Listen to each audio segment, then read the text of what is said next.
بسم الله الرحمن الرحيم الحمد لله رب العالمين والصلاة والسلام على سيدنا ونبينا محمد وعلى آله وصحبه أجمعين. أعوذ بالله من الشيطان الرجيم. بسم الله الرحمن الرحيم. يا أيها الذين آمنوا اتقوا الله وقولوا قولا سديدا يصلح لكم أعمالكم ويغفر لكم ذنوبكم ومن يطع الله ورسوله فقد فاز فوزا عظيما. صدق الله العظيم. So my dear brothers and sisters, we're here to discuss about marriage, which is going to be one of the biggest decisions you're going to make in your life. Okay? It's the biggest decision you're going to make in your life. And you have got your own decisions to make, which is about your marriage fine, but you've also got the whole thing about your, people who are close to you also making decisions alongside your decision. Okay? Now, regarding you, you're going to make a decision. Maybe you might have whatever aspirations you've got in you to find that person. But let me begin with a person who comes up to me and says, and this is the truth. He came up to me and he said, Shaykh, he said, I'm looking to get married. I said, Alhamdulillah, he's looking to get married. He said, can you please, recommend me someone, of anyone? I said, what are you looking for? He said, I'm looking for. I said, what are you looking for? He said, well, I'm looking for a woman. Okay, so I said, Alhamdulillah. This day and age, for him to start with that, it's a big step, brother. It's a big step, okay? Then he says he wants someone who's going to be beautiful, intelligent, someone's going to look after him, someone's going to do this, that. I said, brother, I've got someone for you. I've got someone for you. This is really? This is where? I said, in Jannah, bro. That is the truth. If you are someone who's looking for marriage, you must understand that you can't have everything perfect in this world. You just can't have it perfect in this world. And you are not Mr. Perfect, and she is not Mrs. Perfect. Whoever you are, if you're thinking that I'm going to start from a perfect platform, you're going to be very disappointed. Also, can I just ask you to put the projector on?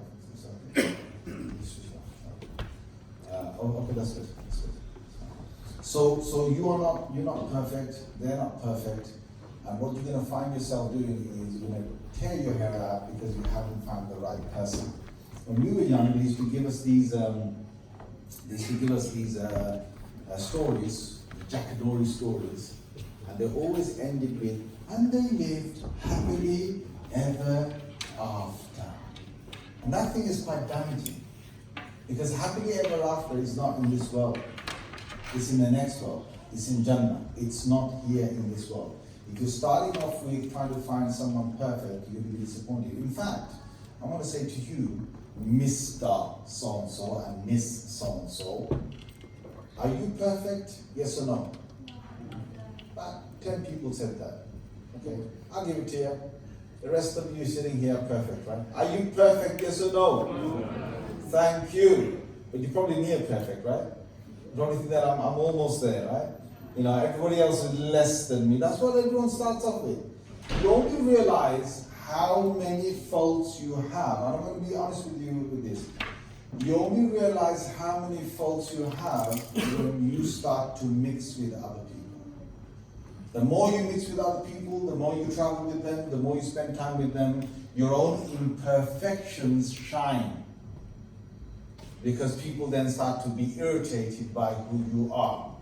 And I feel sorry for the people who haven't mixed in with many people, who haven't had exposure to a lot of people, because the less exposure you've had, the more you're going to think that you are maybe this person who is perfect, and that everybody else has got faults. Okay? So that's the first thing, that you're not perfect. Second thing is, a lot of you are starting off, thinking, okay, I'm going to find my few things in my spouse, which is really good. Right? But the problem happens is, your parents start to put their little things that they want in the person that you're looking for. And then comes your grandparents, and they put a few more things on the list. And then comes Auntie G, who puts a lot of things on the list. And I'm almost kind of thinking, Auntie G, are you looking for a second husband or something? It's almost like you're getting married or something, right? So they all come in, and honestly, these aunties, they really come in and they start to say, they want this and want that, and you better have this, better have that. And they come up with a long list. And by the end of the list, I feel sorry for you. Especially if you're from Pakistan, I really feel sorry for you. I love Pakistanis, but I do really feel sorry for you from Pakistan, because by the end of the list, the only person that's going to be suitable for you is going to be your cousin.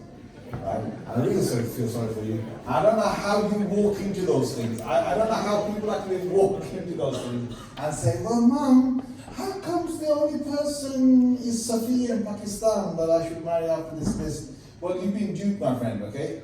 Because the thing is, you have got a choice to get married to whoever you want, fine. I know they've got also things that they put on the list, but some of them really do get ridiculous. Right? For example, he's got to be taller than you, the female. He's got to be taller than you. Come on. Is that really a feature? A lot of us will say no because of that, right? If you're slightly short, it's going to be no, we can't have him. No, we can't have him. No. I mean, if it's that bad, we can donate to that or something. It won't be that bad, okay? But if he's slightly younger than you, it can't happen. Like if you're 1 year older than him, it's like, forget it, it's over. Is that what they say, yes or no? Go and tell me. Come on guys, they what they say, yes or no? Yes. I don't know why. You look at the Prophet ﷺ's age, what was his age? When he got first married, what was his age? 25. What was Khadija radiallahu anha's age? Did you say 14? 40? 40, right? What's the age gap? What's the age gap? 50. You try and explain that to your parents. Oh, that was Prophet sallallahu alayhi wasallam. That was Khadija radiallahu anha. We are not the Prophet, we are not the Khadija. We can't do this. They'll throw your whole argument out the window. Honestly, very good proposals with 1 year difference of age, 2 years difference of age is going down the drain because they kind of feel that it can't happen. It just can't happen. Why? I don't think you're right. There's two narrations about the age of Khadija radiallahu anha. One is that she was 28 and the other one is that she was 40. Whichever age you take, she was older than the Prophet sallallahu alaihi wasallam. Yet, it was a very blissful marriage. Now, they put other things on there. For example, they'll say they have to be from a certain country. But whenever they say to you they have to be from a certain country, they're actually lying to you. It's not the entire country. Do you guys understand? You guys understand? It's not the entire country. It's usually one district from the whole of the country. So you might be Pakistan, they say we want a Pakistani, but they will never take somebody from, let's say, they'll probably just want Mirpur or something, that's it. Or maybe just Karachi, or maybe a couple of them. They won't go too far. Okay? So even when it comes to a district, it's not the entire district, it's never the entire district. It's parts of the district that they've got, which they will want to get together with. Now I really think, subhanAllah, we need to kind of move along with the time, because already we've got a lot of intercultural marriages happening. One brother asked me up north, he said to me from the front row, he said, brother, what about Bengalis marrying Pakistanis? I said, 1971, you know what I'm saying?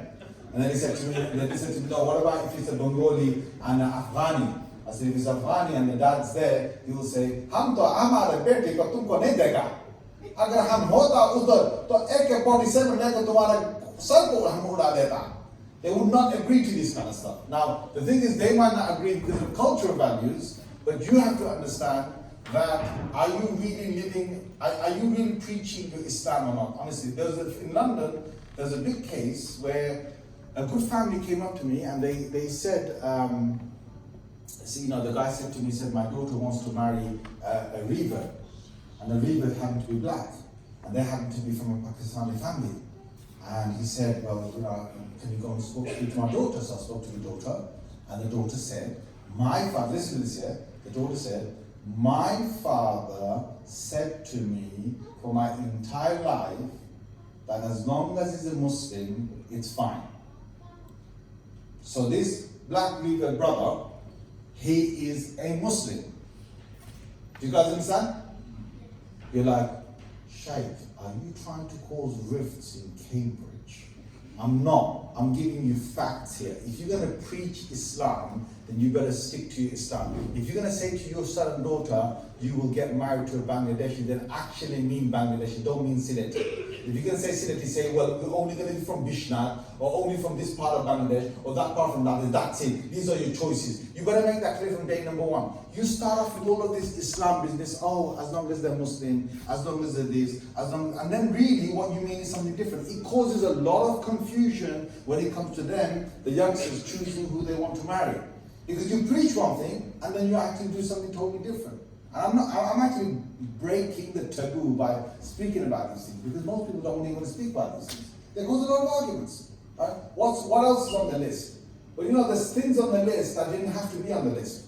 Like 25 years ago in this country, people never even asked whether the guy has got A-levels.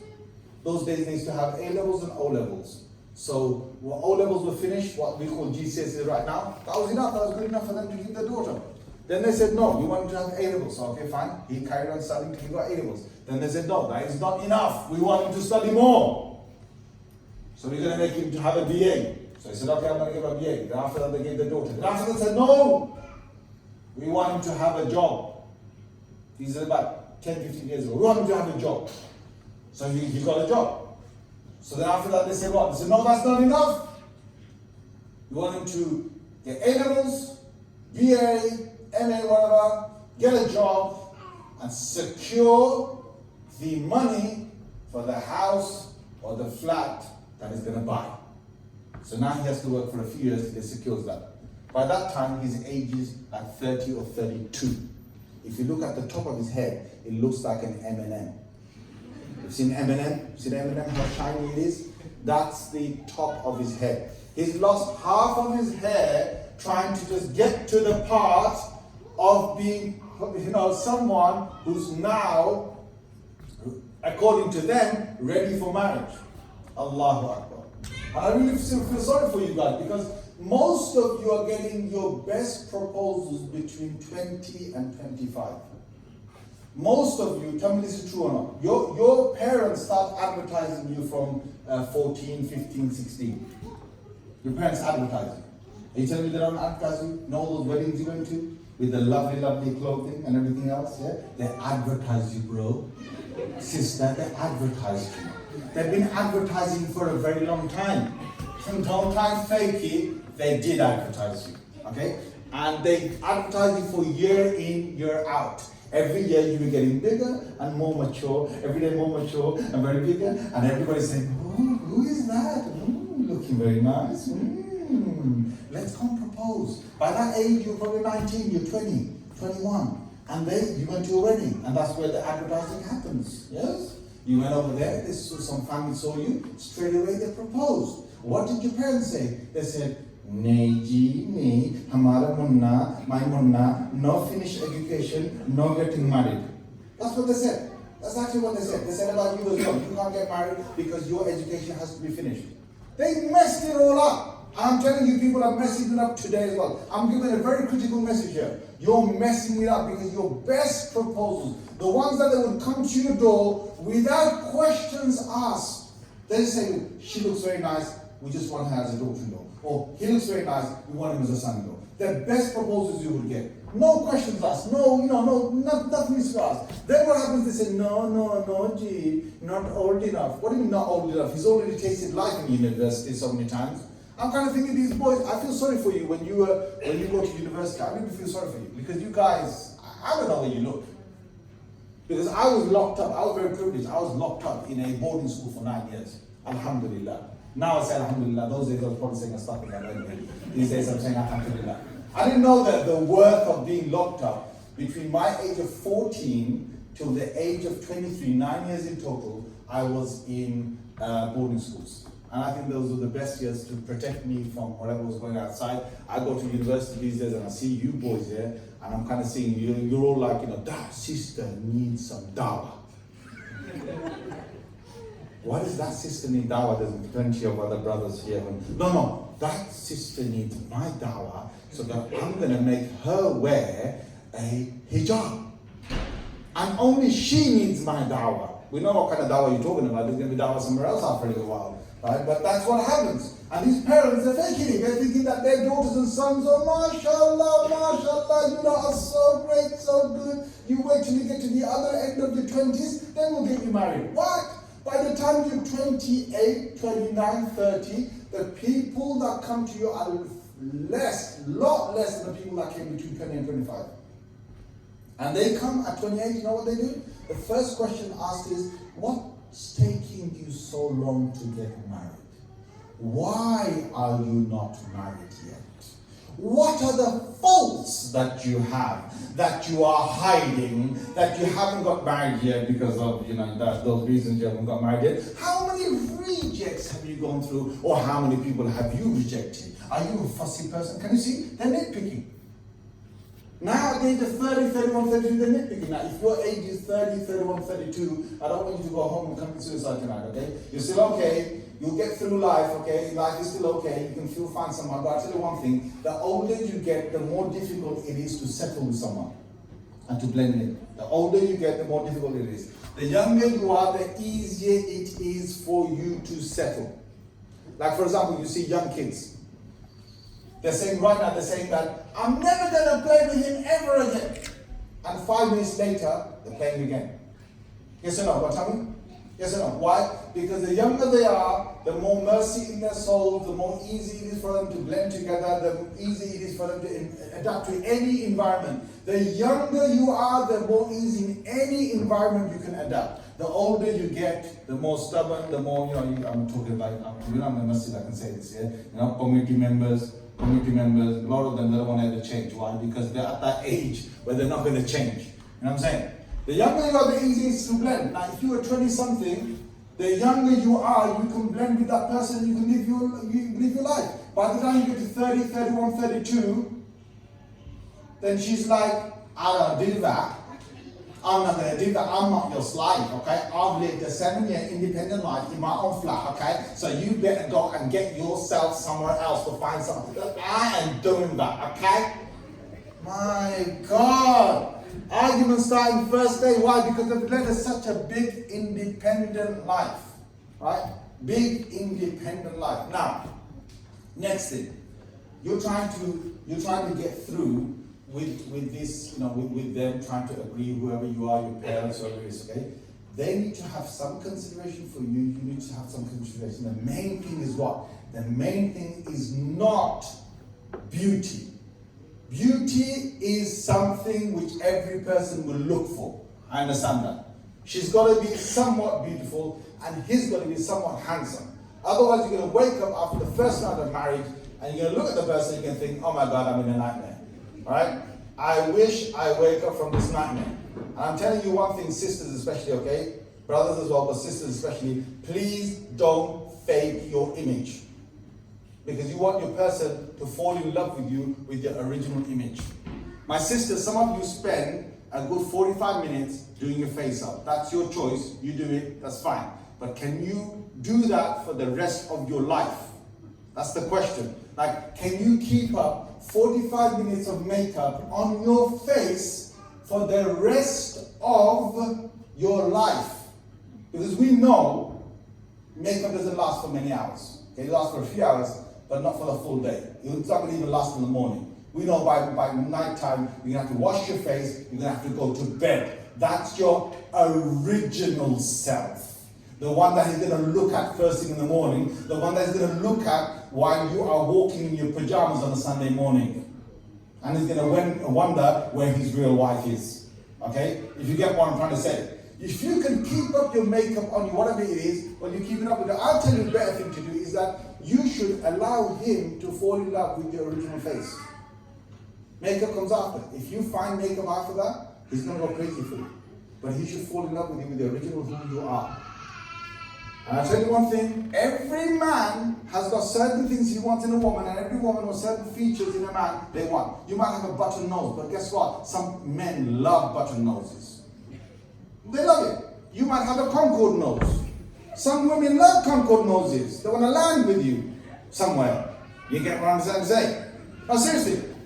Men, women love different things, different things. Beauty is in the eyes of the beholder. I don't understand why the whole nation that is behind you has to find this person extremely beautiful. No, it's you that's getting married. You need to find that person beautiful. So, and another thing is, look, a lot of us put it all onto this outside beauty. What about the inside? Inside is very, very important. The Prophet said, a person can get married. He said about a woman, but it can be said for a man as well. A person is getting married for either their beauty, or their wealth, or their lineage, or their religious side. Deen. He said, make sure you go for the religiousness of the person. You will prosper if you do that. You will be successful if you do that. Otherwise, then there is trouble. Okay? Because look, if you got someone's beauty, the outside, but you haven't got the inside. Let's say, for example, you ended up with someone really beautiful, but they're really snobbish. They're arrogant. They look down on you. They're like, you little flea in my life. That kind of thing. Okay? Would you want to really stay with them? If you got someone who's not so beautiful, but they're humble, they're appreciative, they have patience, they will share things with you, which one would you like, the first or the second? Which one? Second. Some brother here saying third. Yeah? First or second, guys? Only 7 of you speaking. First or second, come on. Second. Most of you want the first. And that's what most of us do. It's like, oh, the person's so beautiful. Oh my God, if they're so beautiful, on the inside, everything's going to be fine.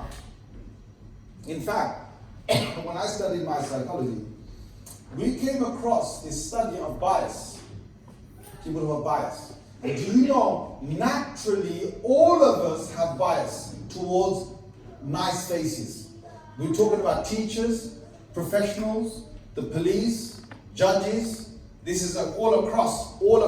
Whenever you see a beautiful face, you assume a lot of good things with that person. And whenever you see a not so beautiful face, you assume not many good things with that person. It's naturally, there's a bias inside us. Like a kid in school could be naughty, and the teacher looks at the face and is a beautiful, pretty young girl with blue eyes and blonde hair, and she's just smiling, but she's done something naughty. They'll be like, oh, I told you, Martha, don't do that again. I told you don't do that again. And then another girl who's looking a little bit scruffy, who's probably not as so beautiful, does the same thing. He'll be like, I told you not to do that, Patricia. I told you, how many times I have to tell you now? Go over there and clean yourself up. Why?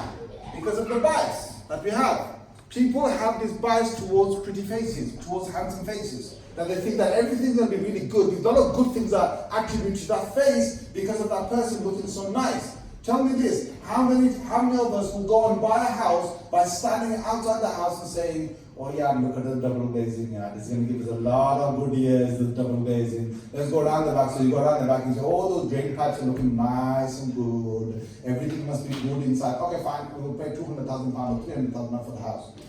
Who's going to do that? Who's going to do that? No one. Everyone needs to know that the inside is as important to look at as the outside. How do you find a person's inside? I'll tell you a good way to find out. There's a website you can go to, and this is from a study that was done, and it's a test that's been around for almost 100 years. Okay? It was developed a lot more in the 50s and 60s, and since then, a lot has happened with this test. You go to the website, you can write it down, you can take your phones out, and just note it down, you can go through later on. www.16personalities.com 16personalities.com. So that's PERSONALITIES, personalities.com. This is a test, it's a psychological test that was developed a long time ago, but these guys have really enhanced it. They've had millions of people who've taken this test. It will give a very good, I'll tell you one thing, I have to be honest about it. You might get about 10% of outliers, 10% of people who might not really fit in any one of these characters. But most people who come and do this test will actually have an 80% reflection of who they really are. Once you've done the test, it will give you 80% of who you really are. And what you do is, you do the test, she does the test before the marriage. You then reveal to each other what the numbers are, also the letters are at the end.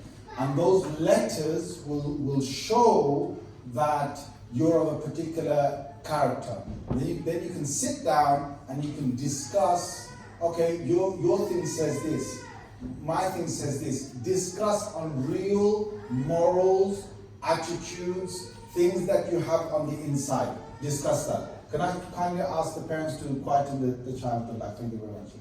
So try and base it on this test, because normally people go and they ask questions. People don't even know how to ask questions. People will ask a question like this. She might ask a question to him, do you get angry? What is he supposed to say? What is he supposed to say? Oh yeah, sometimes I'm like Incredible Hulk. If you want to test me out, then just do it right now. See how I rip my shirt and I basically start smashing things. What you want to ask is, you want to ask scenario-based questions. So whenever you find something, you want to base it on a scenario. If it's anger, you ask the question, you say, when's the last time you got really angry? Why did you get angry? And what did you do and what happened? That's a lot more of a smarter question. And if the guy says to you, I've never got angry in my whole life. Dumping, sister. Just dumping, because he's probably lying to you. Right? Because every man, every woman has a moment of anger, and it does come up. No matter how good you are, there are moments when you really get angry. Okay? So these are the type of things you want to do. I don't know what happened. Do you guys in Cambridge also have these arranged marriages? Do you have that? Yes or no? You do? Some brothers are like, yes. Yes, let's not talk about it, but yes, we do have them. Yes, we are from Cambridge, but we have a very posh arranged marriages. The arranged marriages originally were a good thing. But right now, I don't know what it's become. Originally, in Pakistan or Bangladesh, India, you had a whole village that knew this boy from birth till 20-something. They had another village who knew this girl from birth all the way to her late teens or whatever. And they said, well, we know the background of this girl properly, we know the background of that boy. We both villages are going to say that it would be good to get both of these to be a suitable prospect for marriage. Why? Because if you were from the boys' side and you went to the girls' side, you could find people who even went to school with her. You could find people who she where she was, how she stayed at home. You could find people from the boys' village, how it was in the marketplace. All of that information was available for you. So when they put two people together for a marriage prospect, they knew their lives, their backgrounds, their personalities. These days what happens is a guy is shoved into a room, sat down on a chair, girl same thing, she sits down, they're both wondering, what on earth am I doing here? What is that creature doing there? For 10 minutes they look at each other, then the lights basically, back off, or they take him out of the room on that side, and they ask the question, are you ready to spend the rest of your life with that person that you looked at for 10 minutes? I don't know where that came from. I can't remember an interview where one of you went and your to-be employer who's interviewing you sits there and you sit in front of him for 10 minutes and he's going,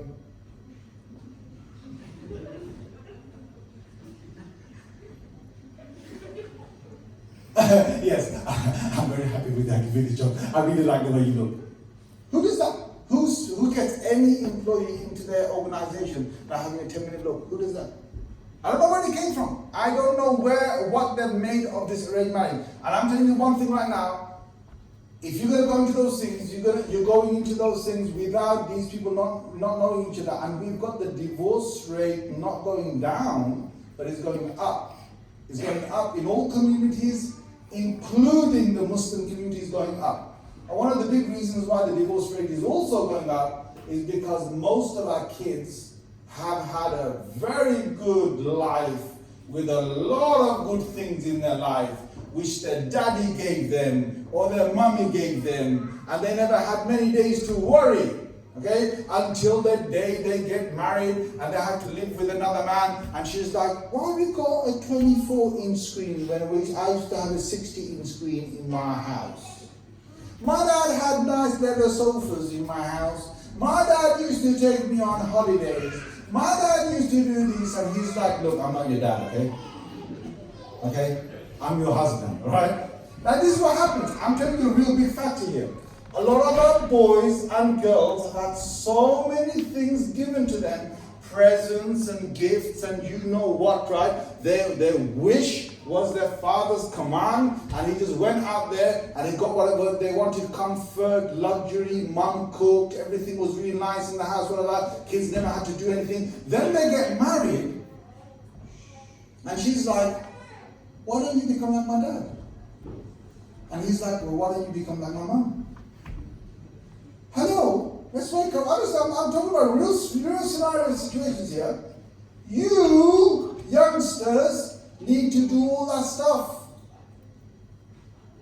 You need to get the laundry done. You need to get the ironing done. You need to get the cooking done. Somebody needs to get all those things in the house done.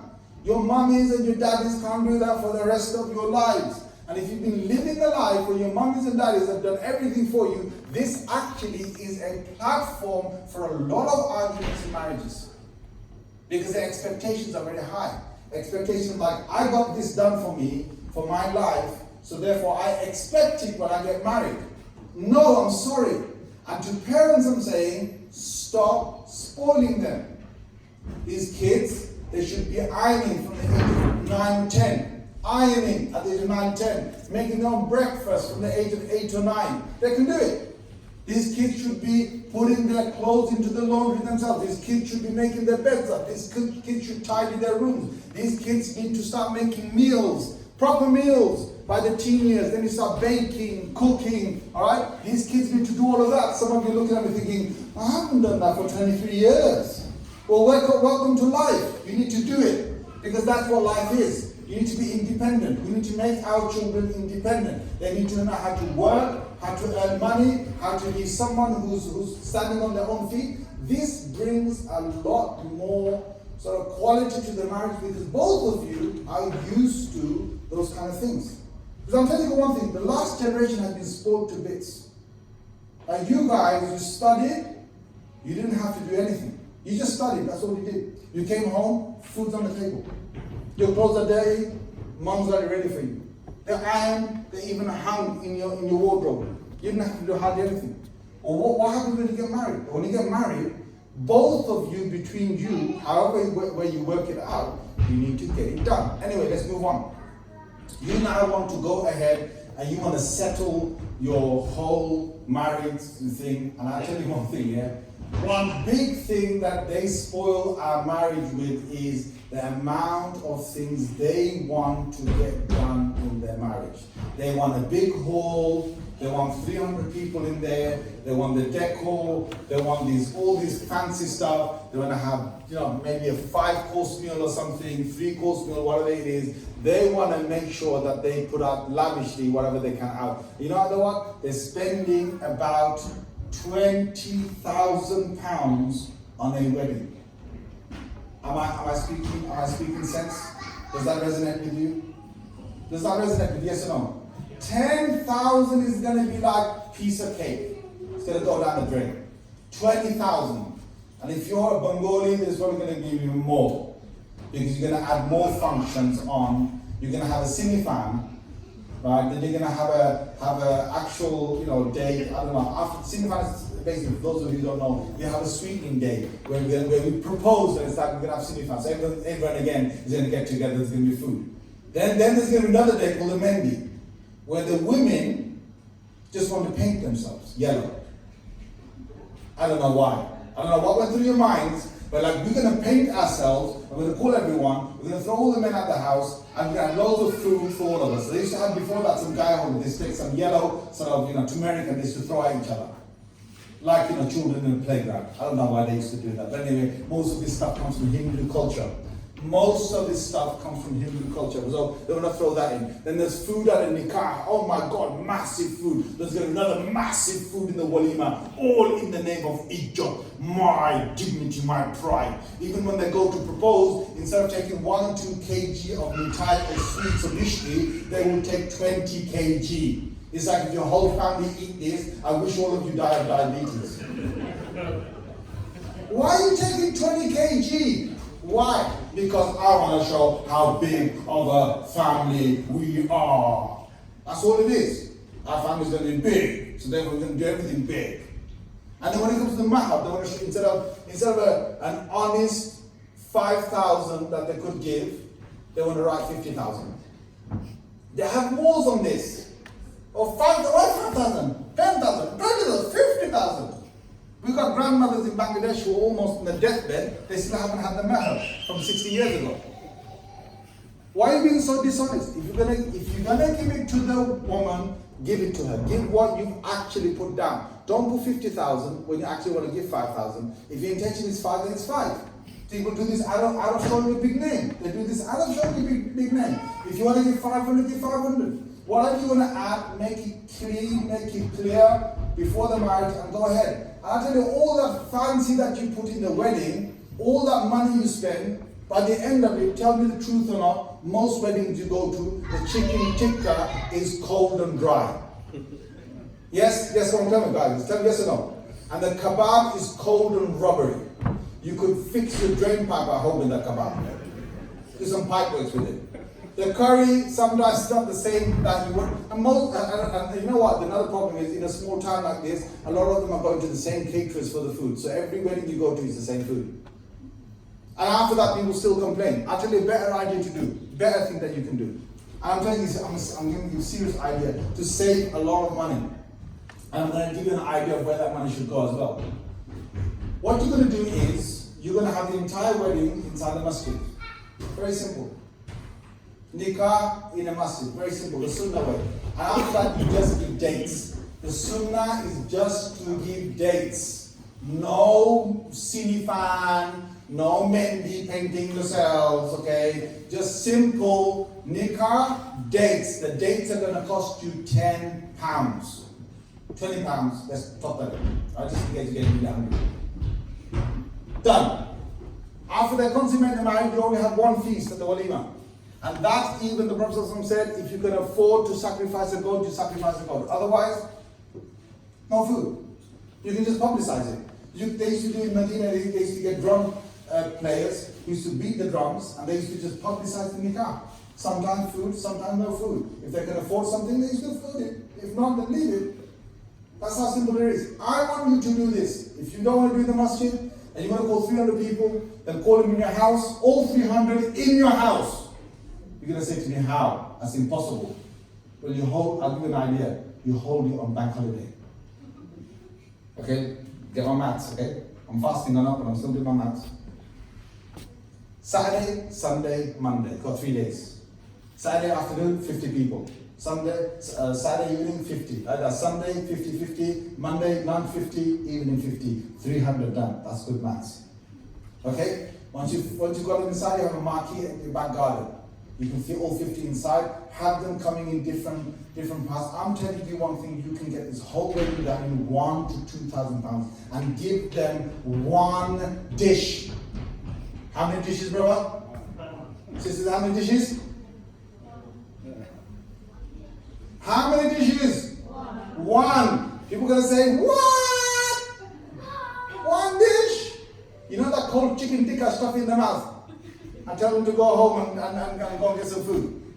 So what's wrong if you have one dish? Didn't the Prophet have that in his time? You know the money that you've saved? I'll tell you one good place to put it in. You youngsters, you finished university, you've got £27,000 debts on your heads. You want to go for Hajj? £5,000, £4,000 minimum to do Hajj per person. You need to have security for your house, for your future house deposit. That £18,000, £15,000 that you've saved, I want you to write on the card saying that we're going to save this money by having a wedding without expenses, and we're going to gift it to my son or my daughter-in-law for their future, whatever. It could be for the future deposit. We're going to give them £20,000. It's not small money. You're going to blow that away in one day. £20,000 when these youngsters have got so much debt on their heads and they need their future as well. Who thinks that's a good idea? Put your hands up. Who's going to actually do what I said? Put your hands up. We can't do it. Wow, okay, at least a few hands are still up. I tell you, at least a few hands are up. But honestly, start talking about it, because you know why? 25 years ago in this country, when I used to go to weddings, over 500 people in a hall of a wedding. 500. There's only 3 or 4 of us that would get up to pray. 3 or 4 men out of 500 people who get up to pray. But today, alhamdulillah, you go to any wedding, you're going to find at least 100 or 150 of those 500 people who get up to pray. Yes or no? Yes? It's because people continue to talk about this. The more you give dawah, the more you get your way. So I'm asking you guys to start talking about this. If you don't, look, a brother came to me and he said, what about if I've tried and they still want all the fancy and the decor? I said, well, if you've tried, then the burden is on them. If they continue with what they want to do, the burden is on them, it's not on you. You give your dawah, after that just give up. If they're going to carry on saying, no, we have to pay £3 per chair to put a niqab on the chair and cover it. We are going to do that. Oh my God, if they're going to do that, let them go ahead, waste their money and let them do it. Okay, now, you come to the marriage, okay, you're married, say alhamdulillah. Now you want a prosperous marriage, a long-lasting marriage, for life, you want to find love. Let me tell you how to find it. Because a lot of people don't even know what love is. Love is not saying I love you. Love is not Valentine's Day. Love is not roses. Love is not violets and blue. Love is not all of that. Okay?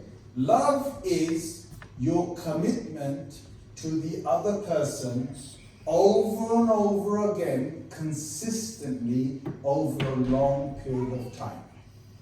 That's what love is.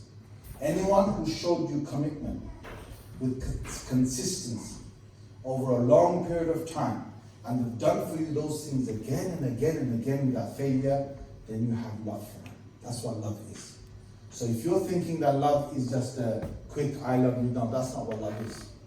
And if you want to find the guy for you that will never leave you, or the woman for you that will never leave you, I will give you the one secret ingredient every man needs to have for a woman to stay with him for the rest of his life, or every woman needs to have for a man to stay with her for the rest of her life. There's one secret thing that his researcher found when he examined traditional marriages, ancient marriages, recent marriages, current marriages, and he came up with the one thing every woman wanted a man, and one thing every man wanted a woman. And if you find this one thing, you are going to stay with that person through all your turbulent periods, through all your emotions. You will stay with that person till the end of your life. Do you want to know what that one thing is?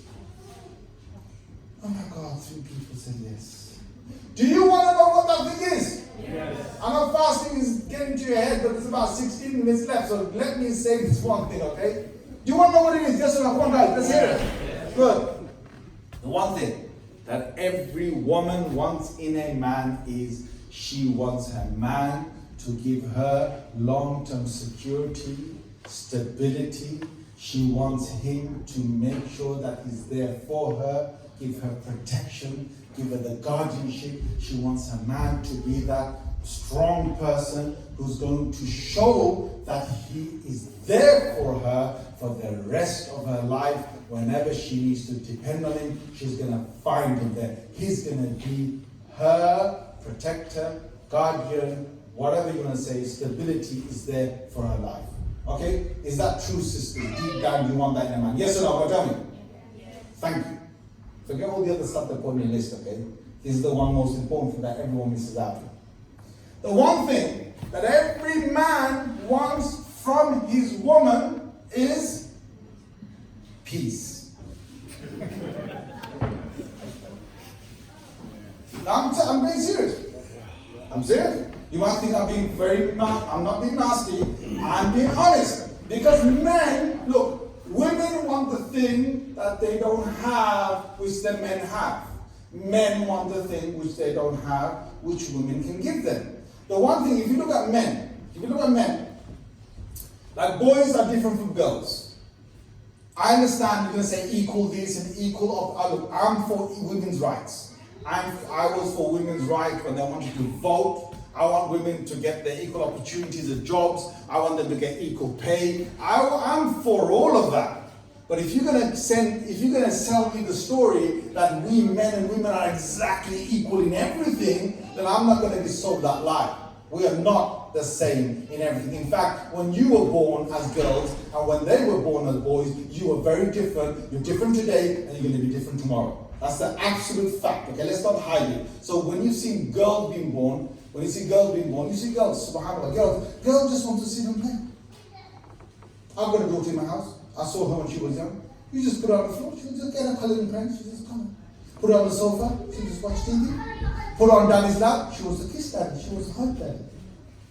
Girls are so cute, girls want to be gentle, girls want to talk about those things that happen in the daytime. That's it, that's all they want to do. Boys on the other hand, the boy pops out, he jumps out, he's looking for a fight. He wants to snap that colouring pen from his sister, say that's his.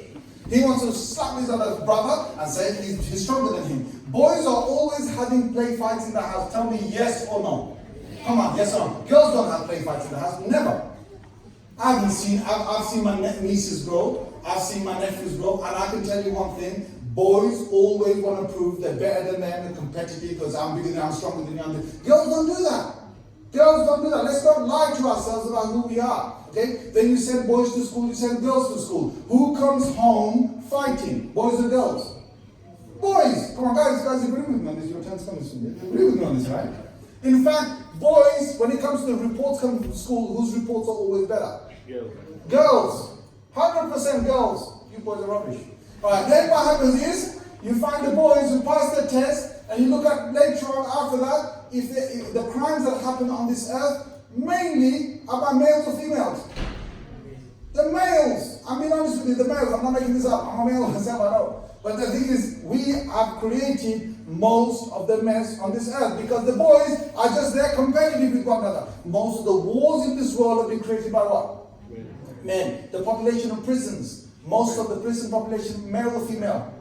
Male! That's right, robberies, crimes, male. Drug trafficking, male, right? More than female, right? And the one thing about the man is, he's out there, he goes out there, he's like, hey, you, yeah, I'm bigger than you. That's what it is about men, right? So when he comes home after his long day, he wants to come home to his gentle princess, who's going to give him the peace that he doesn't find in his heart. He wants his missus to look at him and say, come here, my little big cat. Come here, my big cat. Come over here. Let me look at the scars that you got from today. Where have you been today? Well, how have your day been? Tell me, let me quickly soothe those scars on you. She wants to give, she's like, my calm, gentle voice is going to calm you down. That's the one thing a man wants in a woman. Honestly, I'm not making this up. A man doesn't have much peace. And you, mashallah, alhamdulillah, have been created with gentle heart, with soft heart, with long love, and you can got a lot of peace inside you. In fact, when Adam was bored in Jannah, he was bored because he didn't have the one thing he wanted. He just wanted that gentle voice, that gentle woman. He wanted that gentle person in his life. He couldn't even express to Allah what he wanted. Then one day he sat in Jannah, he was sleeping, and then he woke up, and then he saw Hawa. And from there, that's it. The missing piece in Jannah in him was filled. The missing piece in him in Jannah was actually filled with that woman because of her gentleness, because of her being so sweet. All right. Men want to find that when they come to you at home. And I'm telling you this: if you give that sweetness to the man, a man's never going to leave such a woman. Just like you would not leave a man who's giving you all that security, the long-term stability, and everything else. That's his duty that he's supposed to give you. Okay? The thing is, the man doesn't want to come home, and then the first thing he hears is, "Are you back? Did you see the trash that I left for you to take outside? Start with that, come inside, the sink is overflowing with the dishes. Outside, the grass needs mowing. And I'm going to just take a nap right now. And if I come downstairs after my nap and you haven't done what you're supposed to do, then by God, you're not getting any foodie today, and tonight you're not getting any goodie. He doesn't want to hear that. He doesn't want another war in the house. I'm telling you, I'm serious with you. Now, look, we have different roles. So you're going to say to me, well, what are we? Well, we are here to complement one another. We are different from one another.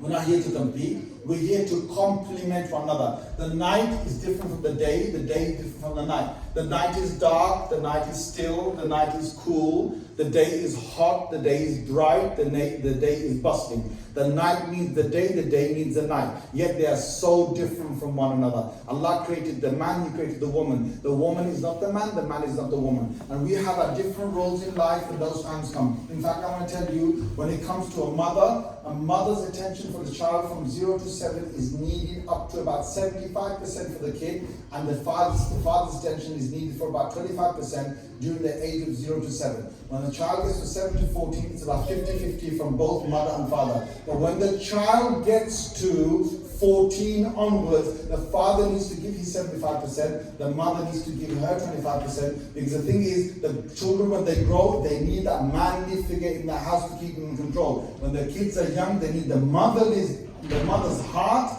and a golden heart to give them that love that the man can't give. We have different roles as the kids grow up. So if you see any man, I've been through this as well. You give, like my wife gave my kid when he was just 1 year old, and he was teething. My wife gave it to me one night and said, look, just look after the kid. I said, fine. I'm trying to put him to sleep, he's teething, his gums are really hurting him. So then, when I'm trying to just start to put him to sleep, he just starts sleeping, and I'm sort of dozing off as well. Wakes me up. Then after that, after a little while, he just dropped off. Wake me up. 2-3 hours later, I turned around to my wife and I said, take the baby. That's meant for you. Whether you hate it, you like it, you're going to hate it, I know, but that's meant for you. Right? I said, I've got work in the morning, you've got to get out of the house at 7 in the morning, so you take the baby. She looked after that baby all night, restless night. She looked after him night after night. She has a golden heart. The man, I'm sorry to say, no matter what you're going to say, the men don't have the same hearts as women. But let's fast forward it 14 years from now, because the roles are slightly changing now. In my house, my kid is there, 14 years old, almost turning 15. He's playing this PlayStation. As he's playing this PlayStation, his mom is saying, switch it off, switch it off. He says, yeah, mom, yeah. After a while, hey, I told you to switch it off. Okay, mom, I'm switching off. After a while, hey, I told you to switch it off. Okay, last game. After a while, hey, I told you to switch it off. How many times am I going to tell you to switch it off? Okay. That's it. When I'm home, I just have to look at him. One look, game over, bro. And if I ever say in my house, if I say, hey, whoa, he's like, Daddy, because he knows what's coming. I'm not going to say the camera's looking at me, no, I'm going to say that. He knows what's coming. The man's role, the woman's role, they play different things because they're created differently. We are not here on this earth to compete with one another. We are here to complement one another. I've got a few more minutes. Yep. What do you say, 9:01? 9:01. I'll finish 2 minutes early, inshallah. Okay.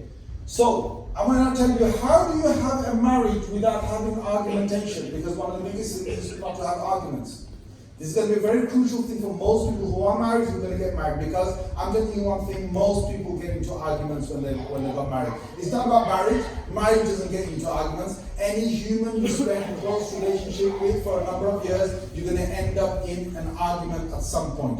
So let's listen to Imam Ahmad ibn Hanbal, who says how he never had an argument for 40 years. After 40 years of marriage, he never had an argument. He said, when they asked him how, he said, when my wife used to get angry with me and she would say things to me that I never liked, I would zip up. And I wouldn't speak until she's calmed down. And when she's calmed down, then we would speak together. And whenever I got angry with my wife, then she took it on herself to zip up, and until I haven't calmed down, she would not speak to me, and when she would, I'd be calm and we'll speak calmly. That's how you stop argument. So guys and girls, what do you do in a marriage when the other person flares up? What do you do? Guys, what do you do? Brother, if your wife has a go at you and you're downstairs, where do you go? Where do you go? Where do you go, guys? Come on, guys, where do you go? Upstairs. And then she follows you upstairs. She never said that part, right? She follows you upstairs. She's like, khutbah 1 was downstairs, khutbah 2 is upstairs. There are 2 khutbahs to a conversation, okay? So I'm going to finish upstairs. When your wife comes upstairs and you're upstairs, where do you go? One brother up north in Sheffield, he said, go to the toilet. I said, don't go to the toilet. Another brother in Bradford, he said, jump out the window. I said, no, don't jump out the window. Right? You've got a choice. Go to the masjid. Go and calm yourselves down.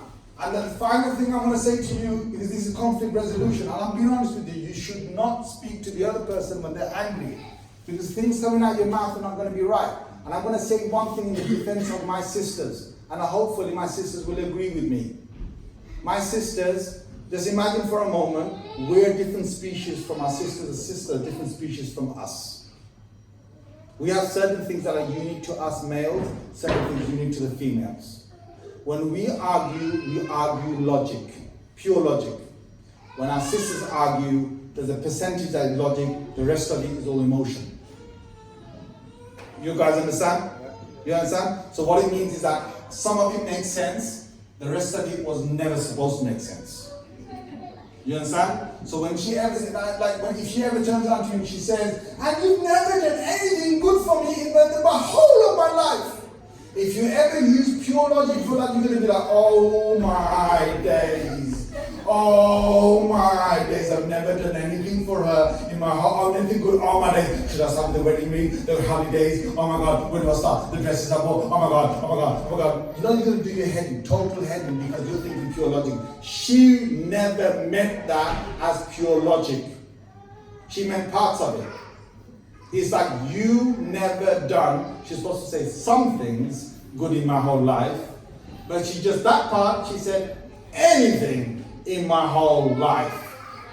And you know what you have to do? You have to just imagine they're from a different planet, another species, and therefore at this moment I'm not going to use my pure logic to try and decipher what she just said to me. Because if you try and do that, you're going to be in a lot of trouble, brother. Okay? I said that in your defense, okay? So next, don't go home and start saying whatever you want and say, oh, part of it was, see, it wasn't supposed to make sense. The thing is, if you want to stop all of that, you have to be wise and zip up when the moment comes. Anyway, it's 57, there's about 4 minutes left. I think we have to disperse us to the right places, inshallah. Final thing I want to say to you is, in a marriage, 3 things will have it really secured. You need trustworthiness, you need commitment, and you need reliability. You've got these 3 things. Coming from the other person, you've got your marriage secured. We all go through ups and downs now and again, but I'm going to tell you one thing, that the turbulence will be over very shortly. If you can see each other eye to eye, if you can talk to each other calmly, inshallah, you have a very good marriage, inshallah. And some of you should never be discouraged from marriage. Some of you are getting discouraged from marriage. You should never be discouraged. Why? Because even if you live with any person for the rest of your life closely enough, you'll have the same troubles as this marriage. So anyway, I'll leave you with that. I'll pass it over to Mulana, and he can tell us what to do from the exam.